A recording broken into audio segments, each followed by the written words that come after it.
Alright, it has been a while since I've done a recipe, and it's mostly because I've been lazy on that. I have a few recipes I want to do, and this wasn't one of them already on the list. I thought of this week, and the more I thought of it, I realized this is perfect for the guerrilla cooking series.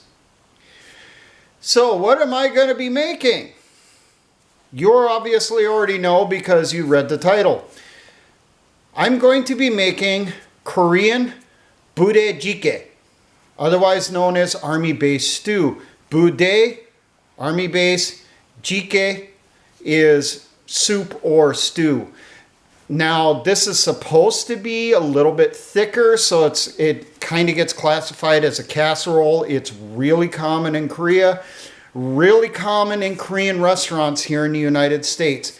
There is no one set recipe for this. There are tons of variations. Now the story on this, it goes back to the Korean War, early 1950s. The country is devastated by the fighting. The people, especially after the pullback by northern troops to pass the Imjin River going north, when they were pulling back, they were stealing food from the Koreans. They were hungry. They needed stuff. Well, they heard that the Americans, we had so much food, we were throwing it away. So they would flock to near army bases to get what they could.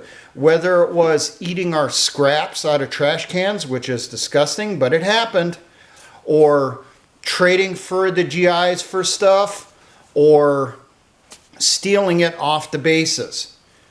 They got a hold of what they could. And what they would do is kind of a conglomeration of what the Americans would give them. Types of things they would give them was Spam, hot dogs, processed American cheese, and then they would add it into stuff that's local. Kimchi, they would add in garlic, they would add in onions, they would add in noodles. And this giant conglomeration, along with spices, became known as Budae Jjiggae. Now, because of the amount of stuff that's going to go into this, I'm going to say that this is probably something for like a two-man buddy team to make, or a fire team.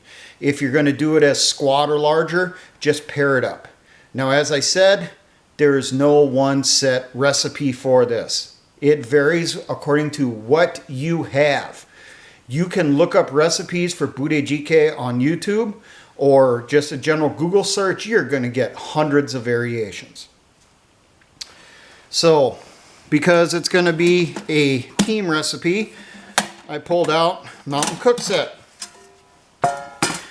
And I'm going to do the inner pot here. Have my utensils as I need them. First off, the bottom of the pot here, I'm going to put in some ramen noodles. I usually break it into quarters myself, seems to cook easier.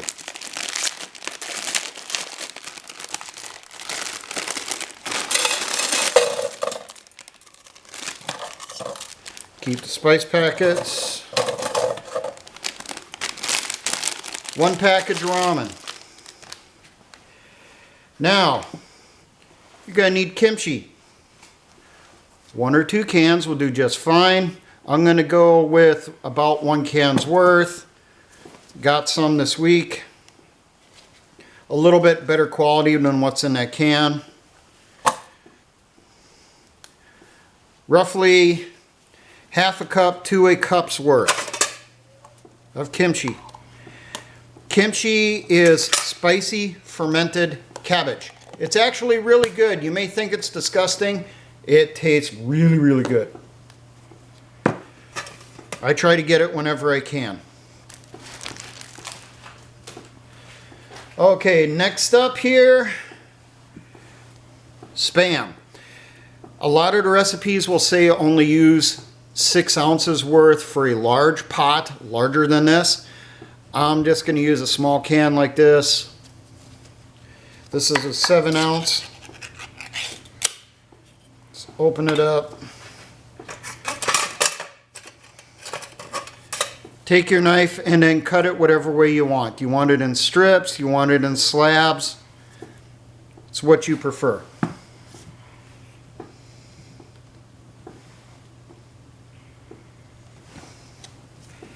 I actually seen one video of someone making this, and they were cutting the Spam almost paper thin. And I looked at that and I was thinking, what really are you getting from that? That's so thin you're barely going to notice it. So cut it up.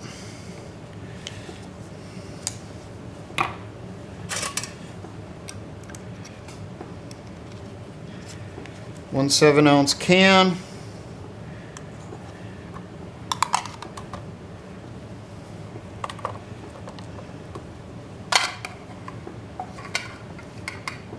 Next up, hot dogs. Well, I did some searching and I found the original hot dogs they were using were Vienna sausages.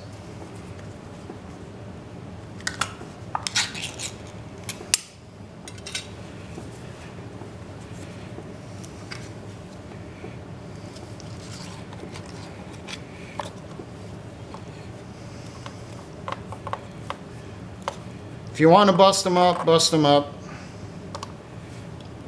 And I'll try to get all that slimy brine in there. Combat cameraman looks like he's about to puke. This is funny. Seriously, you guys would be laughing your asses off if you seen him. Okay, next up to put in here, you're supposed to add some type of mushrooms. Well, I got a can here. This is just a super cheap one that was being discounted and sold. Combat cameraman, go drain off the excess fluid on that one. Next ingredient, pork and beans. Small can pork and beans. I figured this is more of a team recipe because you can basically take everyone's rations for the day and combine it this way.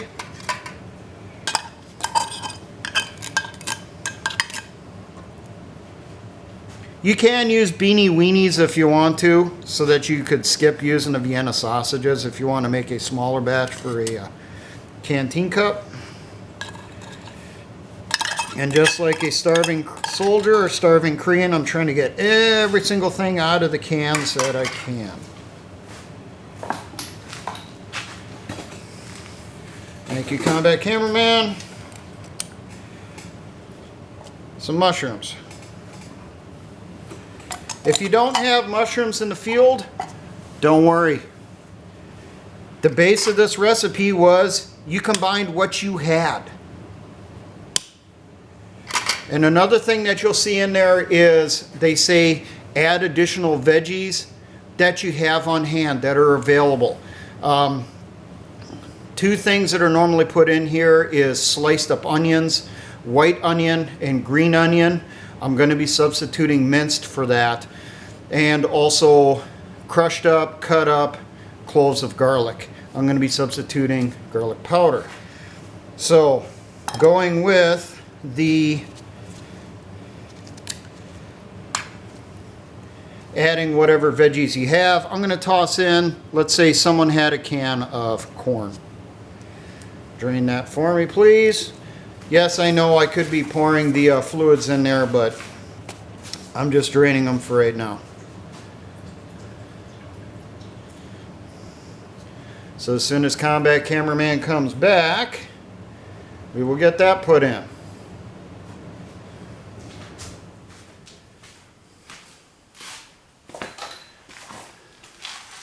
So 1 can of corn also, just to get us some additional veggies. Now you're getting the idea why they call it a casserole, because it's supposed to have a lot in it. A lot more substance than just water. Now we are up to the seasonings. So first off here, common ones are cayenne pepper.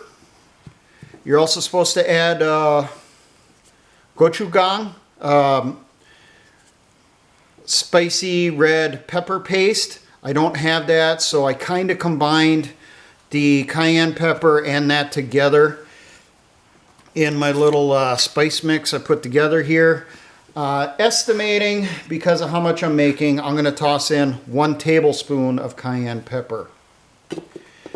We also have garlic powder to substitute for the garlic cloves.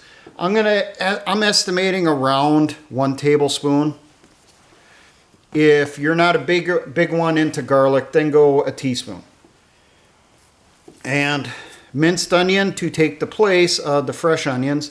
I'm going to put in roughly 1 tablespoon in this. And then you add some black pepper to taste. It's not a real measurement on that.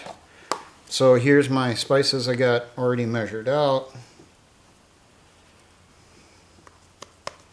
Did that before it came out here.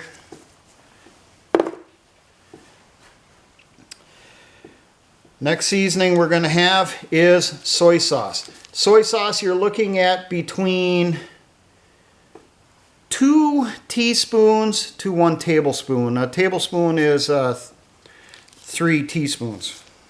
I'm going to be adding 3 soy sauce packets. A thing that you can get and keep in your bags fairly easily.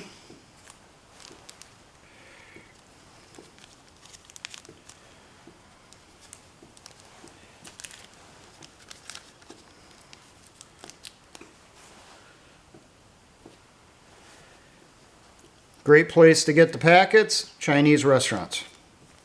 You usually have a little bin of them.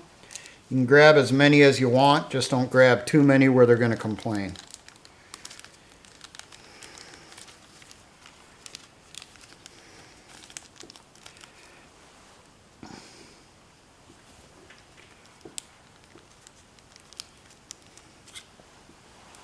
Toss that in there. Now, I'm also going to add, so as not to waste it, the spice packets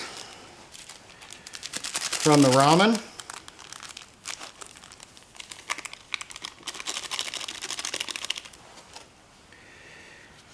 And I figure you should add 1 bouillon cube for roughly each cup of water you put in here. I'm estimating it's going to be about 3 cups of water, so I got here 2 tomato bouillon, my choice, and 1 chicken bouillon. If you want less because you want lower sodium, okay, fine, go with 1. A lot of the recipes say to use chicken broth. Well, chicken bouillon will work. The tomato bouillon I'm using is the Knorr's tomato chicken bouillon. And I'm adding tomato bouillon just to add to the flavor.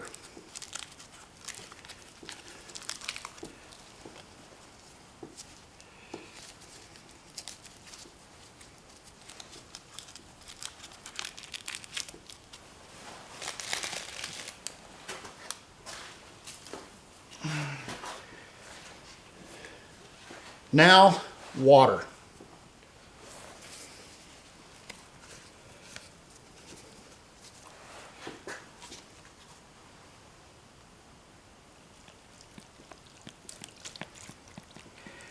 Figure you want at least 1 cup of water per person that's going to be enjoying this.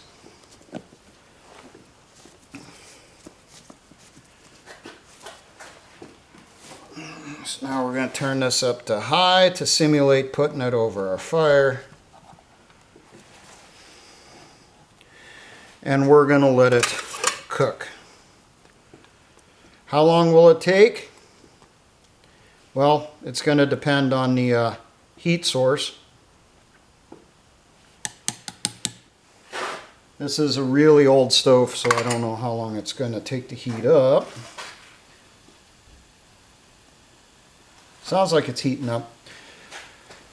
figure maybe 20-30 minutes. You want it to boil for a while. Some recipes say that bring it up to a boil and then boil it for 30 minutes to really combine everything. So that's generally what we got here. It looks really, really good and tastes really, really good when it's done. Adjust the seasonings to your taste and also what you have available. The stuff I am using is things that I figure you more than likely would be able to carry with you into the field or have with you in your bags. So I'm going to let this cook a while and then I'm going to do a taste test on it. I will upload a picture of what this looks like in Korea as the opening thumbnail picture, so you get an idea generally what it looks like when it's done professionally in a restaurant. Now, for all my engineer brothers and the Patriot and Militia movements, always remember, essayons.